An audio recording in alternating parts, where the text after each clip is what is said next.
दोस्तों, क्या एक प्रेम प्रसंग की सच्चाई सामने आने के बाद डर इतना बढ़ सकता है कि एक युवक अपनी जान दे दे? और क्या मौत के बाद सच्चाई को छुपाने के लिए कहानी भी बदल दी जाती है?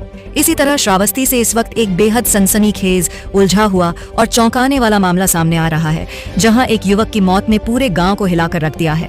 पहले मामला आत्महत्या का लगा, फिर इसे हत्या बताया गया, लेकिन जब पुलिस मौके पर पहुंची तो इस पूरे घटनाक्रम की परतें एक एक कर खुलती चली गईं। प्रेम प्रसंग, नाबालिग लड़की, पारिवारिक कलह और फिर एक साजिश, इस पूरी कहानी में हर मोड़ पर एक के बाद एक नया खुलासा हो रहा है। आइए आपको बताते हैं पूरी रिपोर्ट, लेकिन उससे पहले जिन लोगों ने यूपी टुडे न्यूज चैनल को सब्सक्राइब नहीं किया है तो सब्सक्राइब कर लें, और अगर हमारी ये खबर आप फेसबुक पेज पर देख रहे हैं तो पेज को फॉलो कर लें। अब बढ़ते हैं खबर की ओर। तो बता दें कि उत्तर प्रदेश में श्रावस्ती जनपद के कोतवाली भिंगा क्षेत्र के अकबरपुर गाँव में मंगलवार को एक ऐसा मामला सामने आया जिसने हर किसी को हैरान कर दिया।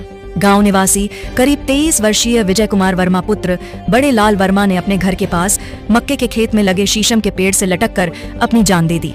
लेकिन इस घटना के बाद जो हुआ उसने पूरे मामले को और ज्यादा संदिग्ध बना दिया। बताया जा रहा है कि विजय कुमार का गांव की ही एक नाबालिग लड़की के साथ प्रेम प्रसंग चल रहा था। बीती शाम ही वह लड़की कपड़े लत्ते के साथ विजय के घर रहने के लिए पहुंच गई थी, जिससे परिवार में तनाव का माहौल बन गया। विजय के पिता और भाभी ने रात में ही लड़की के परिजनों को फोन कर उसे ले जाने के लिए कहा, लेकिन दोनों पक्षों के बीच फोन पर कहासुनी और गाली गलौज होने लगी और साफ कहा कि वे इस मामले में थाने में शिकायत करेंगे और कानूनी कार्रवाई करेंगे। इसी विवाद के चलते लड़की रात भर विजय के घर ही रही। सुबह होते ही इस पारिवारिक कलह ने एक खौफनाक मोड़ ले लिया। बताया जा रहा है कि मानसिक तनाव में आकर विजय घर से निकला और पास के खेत में जाकर शीशम के पेड़ से लटककर अपनी जान दे दी, जिससे उसकी मौके पर ही मौत हो गई। लेकिन इसके बाद परिजनों ने जो किया उसने पूरे मामले को उलझा दिया। परिजनों ने खुद ही शव को पेड़ से उतारा और गले में फंसा फंदा हटा दिया और शव को खेत की मेड़ पर ले जाकर रख दिया। इसके बाद गांव में हल्ला मचा दिया गया कि विजय की हत्या कर दी गई है और उसे घसीटकर गला दबाकर मारा गया है। आरोपों का इशारा प्रेमिका के परिजनों की ओर किया जाने लगा। इतना ही नहीं, परिजनों ने यह भी दिखाने की कोशिश की कि युवक अभी जिंदा है और उसे अस्पताल ले जाया गया, जहां डॉक्टरों ने उसे मृत घोषित कर दिया। हालांकि उस वक्त गले का निशान पूरी तरह स्पष्ट नहीं था और शरीर भी पूरी तरह ठंडा नहीं हुआ था, जिससे शक और गहरा गया। जैसे ही पुलिस को हत्या की सूचना मिली, भिनगा कोतवाल क्षेत्राधिकारी और अपर पुलिस अधीक्षक मौके पर पहुंचे और पूरे घटना स्थल का बारीकी से निरीक्षण किया। जांच के दौरान पुलिस को कई ऐसे सुराग मिले जिससे हत्या की कहानी पर संदेह हुआ। कड़ी पूछताछ में सच्चाई सामने आ गई कि युवक ने फांसी लगाकर आत्महत्या की थी और बाद में परिजनों ने इसे हत्या का रूप देने के लिए साजिश रची थी। पुलिस जांच में यह भी सामने आया कि शव को पेड़ से उतारकर दूसरी जगह इसलिए रखा गया ताकि ऐसा लगे कि किसी ने उसे घसीटकर मार डाला है। पैरों पर जो निशान थे वे भी पुराने चोट के बताए गए। फिलहाल पुलिस ने शव का पंचनामा भरकर पोस्टमार्टम के लिए भेज दिया है और मामले की हर एंगल से जांच की जा रही है। हालांकि अभी भी असली सच्चाई पोस्टमार्टम रिपोर्ट के आधार पर ही सामने आएगा कि यह पूरी तरह आत्महत्या का मामला है या इसके पीछे कोई और सच्चाई छिपी है।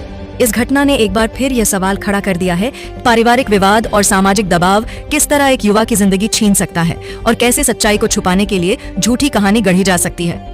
अब आइए आपको दिखाते हैं कि अस्पताल में लेकर पहुंचे प्रेमी के भाई का बयान क्या है। क्या नाम पड़ता है आपका?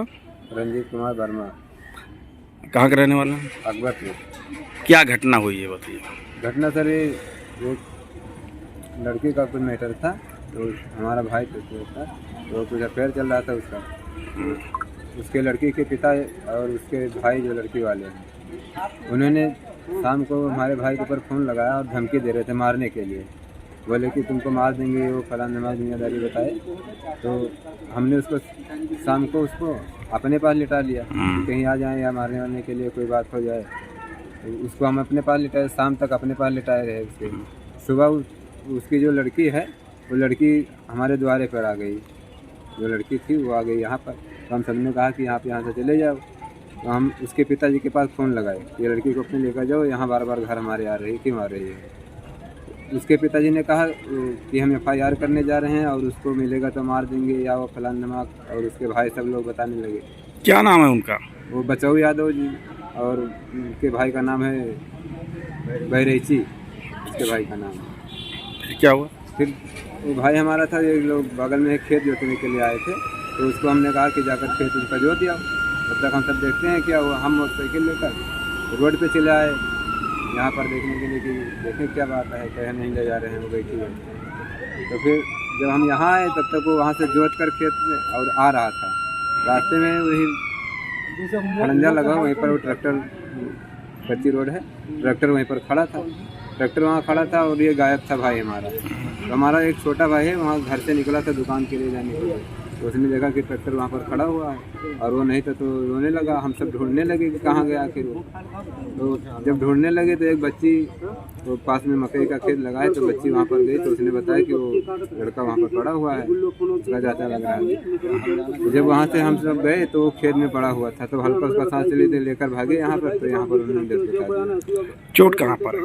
चोट यहाँ पर लगा हुआ है और पैर में जैसे लगा कि घसीटा गया है उसको, पूरा पैर सब कटा हुआ है उसका, नाखून से पूरा उजड़ गया, जैसे लगा कि घसीटा गया है। और बाकी यहाँ पर जैसे लगता है कि दबाया गया है, गर्दन यहाँ से यहाँ तक पूरा उसका गला काला पड़ चुका है। इसकी सूचना आप लोगों ने पुलिस को दी? सूचना सर हल्का उसका चल रहा था सांस, तो हम सब लेकर भागे कि शायद बचा लें इसको। बचाने के चक्कर में वहाँ से लेकर आए, लेकिन यहाँ पर पहुँचे ही थे कि डॉक्टर ने कहा कि डेथ हो चुकी है इसकी। क्या मांग है आपकी?